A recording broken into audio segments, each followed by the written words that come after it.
This is the Tallahassee Business Podcast, bringing you engaging conversations with influential members of the community that you need to know. This episode is brought to you by The Health Network. The Health Network is an innovative advertising platform with more than 30 digital monitors and almost a dozen different medical waiting rooms throughout Tallahassee. With a diverse mix of medical practices, The Health Network provides advertisers unmatched visibility to a highly engaged audience while directly connecting with target consumers through static and video ads. To learn how your business can effectively reach over 60,000 patients and guests per month, visit thnadvertising.com.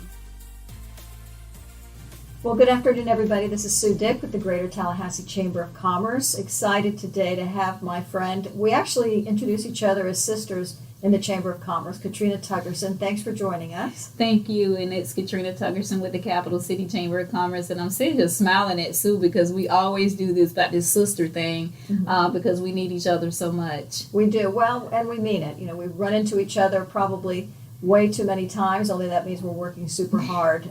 But again, Right. it's great. Chambers of Commerce are so important, and what you're doing at the Capital City Chamber of Commerce is important in our community. We also have the Big Bend Minority Chamber of Commerce in our community. And we were just talking offline because we are friends, what the last year and a half has been like. And it's been an interesting ride. Interesting is a good way to put it. It's been hell for small businesses and people that are trying to make it. And I don't use that word loosely, so everybody that's listening to this podcast will say that's true.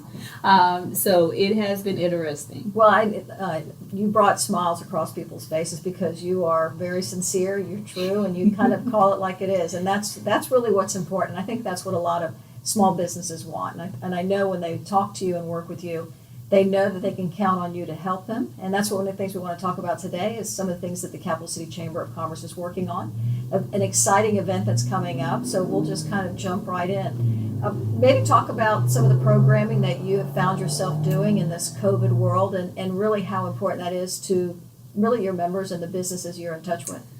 Right. Well, I can honestly say we were all doing doing chamber work, right, and making sure that the businesses keep their doors open and making sure that they do their marketing and all of the regular chamber stuff. But I really truly believe that during COVID-19, it kind of allowed all three of the chambers to say, this is where I'm strong at.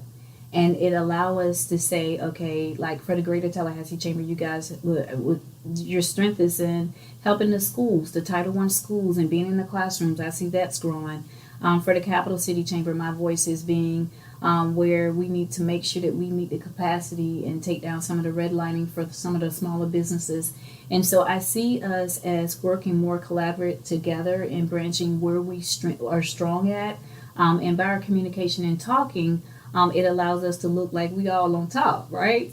So I was just, even before we came on here, I was saying, so, we have to talk once or twice a week, and just so that we can make sure that we meet in the needs of the community. And I think it's working. Well, it for sure it is. I mean, I know we, oftentimes I'll reach out to you or I'll reach out to Antonio and just say, are you all aware of this going on? Or you'll do the same to me, and we show up at the same place. And I think for our world and for our missions, it's really to promote small businesses and our existing businesses and to grow our local economy, and it's all about jobs. And I know that we're all focused on that. And you have really kind of zeroed in on several programs. I know micro loan program and great initiative over the last year and a half through the Office of Economic Vitality. And I know you still have some of those programs running. So we want to make sure that our listeners know about those programs. Right. So during COVID-19, of course, the chambers, we all advocated for getting grant dollars out. Some of that money, we said, well, let's not make it just patch up the wound right instantly. Like, let's make programming where it will go and last after these dollars in. And we're actually feeling it now. The businesses, especially the small businesses, like weekly now, we're seeing where the restaurants are closing. We wish we can go and throw a quick Band-Aid on it, but it doesn't work like that. So setting up systems and putting strategic plans in place to help businesses thrive with programming that we have, I think we'll see the results in a couple of years. Nothing is instant. Mm-hmm. And what are you hearing? I know you make a point of talking to our local businesses. I know I've been at events or programs and the business owners are talking to me and they're talking to you, generally, what are you seeing out there or hearing out there, do you think we are in the last quarter of the year as we kind of approach? It's getting harder and it's going to get harder. But what one of the things that we as the Capital City Chamber was able to do is set up a technical assistance program.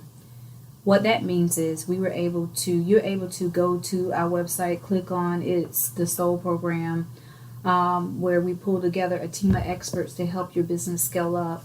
When you scale up, you may need CPA, you may need an accountant, you may need marketing, anything. And that's what OEB has been able to help us be that person to help give them that stipend and pay for that first visit to that CPA or to that marketing guru to help your logo stand out, to make people click that button for you. The technical assistant also allowed for them to be ready when something like this happens again, right? Let's be paper ready. A lot of the small businesses may come with a skill, or they may say, "Oh, we the best at doing this tech skill. Like we can just master it." But they may not have that administrative hand. So that's where the chamber is able to step in and say, "Let us help you." For our members, we were able to help them be document ready if another scare come like a pandemic may come, which we don't want that to happen, but nevertheless they are document ready, even for us filing their taxes correctly, as far as just being ready to operate business correctly so that they will be able to scale up.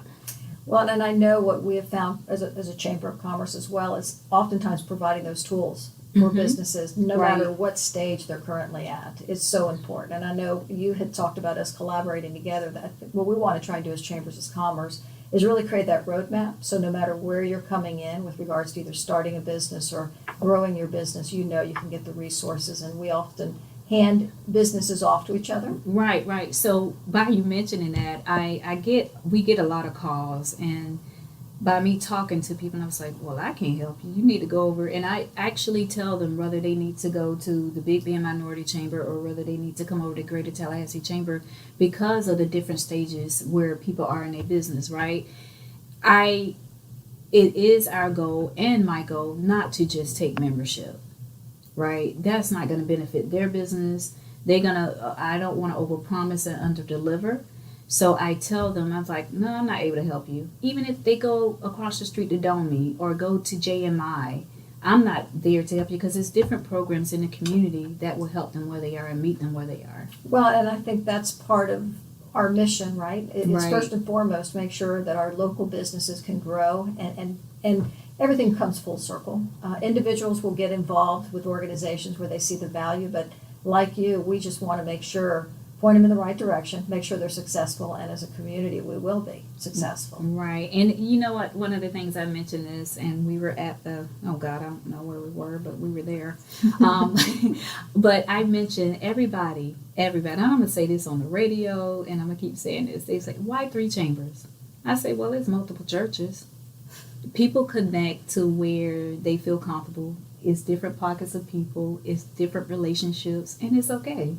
Right? And people hear different things. Mm-hmm. So we know a couple of community people that hear different things. And I say, no, she didn't mean it that way. Right. But they just hear different pockets of information. So if we at the top can get it right, it would trickle down. Yeah, I would agree with that. I think it does. It comes down to relationships. That's what we're hearing.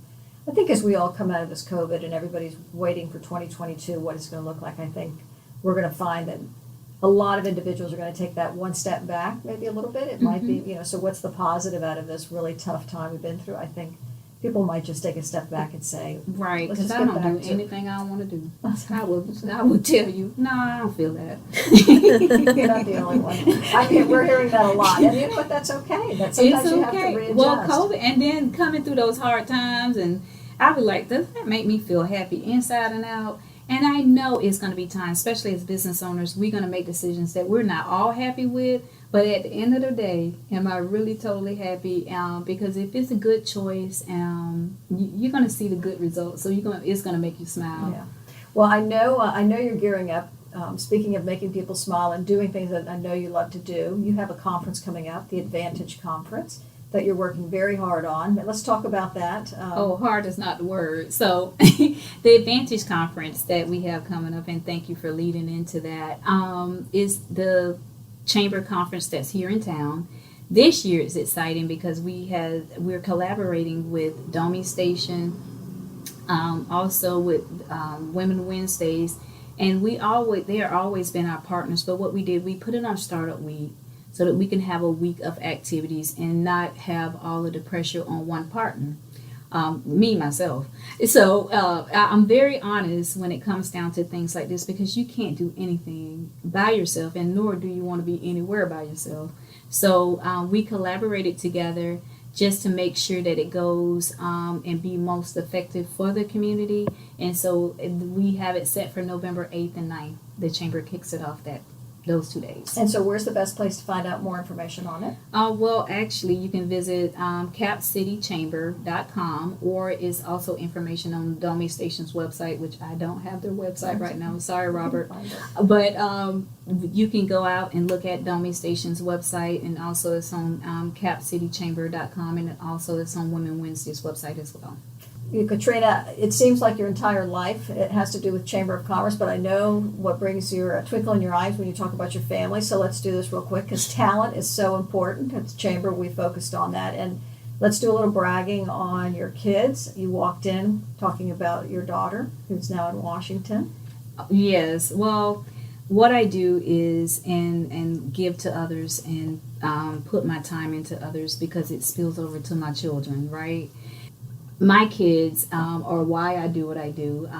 I love pouring into them, but you never really know that they're listening, right? You never really know that they're getting it until they make the good choices as being adults themselves. So having the opportunity to watch them make the good choices is Mother's Day every day. Well, so brag a little bit. Tell us your son and your daughter. Well, my son is in the Navy. I have a 25-year-old. He's in the Navy, even though I'm 27. He's in the Navy, and he is doing very well out in Seattle, Washington. And then my daughter's in Washington, D.C., and she's at Howard University. She's a freshman, and she had the opportunity to become on SGA, also the Senate, and also she's a staff reporter for the Hilltop newspaper in Washington. And my understanding is recently she was on the front page. Recently she had the front page article as a freshman, and I'm very proud of her. And it only took her 6 weeks to get on the front page, and I do have a background of faith, and I thought about it only took Jesus 6 days to do what he did. Well, there you go. Well, I can't, there's no better way to wrap up than that. So, Katrina, thanks so much. It's a pleasure, and I really appreciate the opportunity to work with you and all the great work that you do, and for our Chambers of Commerce, and with Antonio at the Big Bend Minority Chamber. Thanks for everything that you do, and you are my sister. And any parting words, any final? I just want to say thank you for having Capital City Chamber sitting at this table, which all tables that we sit at together is important, and we will continue. And thank you again. Okay. Take care.